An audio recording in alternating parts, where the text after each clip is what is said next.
रही मैं मीर गुलाम मुस्तफ़ा मंगल ward coat मंगल से बहैसियत काउंसलर मुंतखब हुआ, लेकिन मेरे जो एहतियाती डिस्ट्रिक्ट चेयरमैन सरदार खान रिंद साहब वार्ड में न बिजली की सहूलियत है न पानी की सहूलियत है।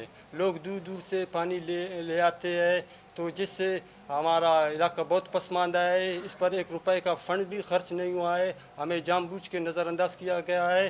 तो मैं ये रिक्वेस्ट करता हूँ कि आप हमारे इस तफ़ावत को दूर करें और हमें कुछ फंड्स दे दे या हमारे वार्ड में कुछ स्कीमत लगा दे, ताकि हमारे लोगों का जो तहफ़्फ़ुज़ात है वो दूर हो जाए।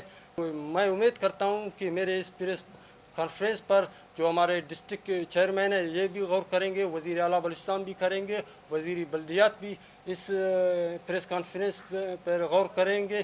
तो इंशाअल्लाह ताला मैं उम्मीद रखता हूँ कि मैंने आज अपने वार्ड के लोगों को यहाँ बुलाया है कि भाई आपका आइंदा का लाइमल कैसा होगा। तो उन्होंने कहा कि मीर साहब, अगर आप जिस पैनल में जाना चाहते हैं तो हम आपके साथ हैं।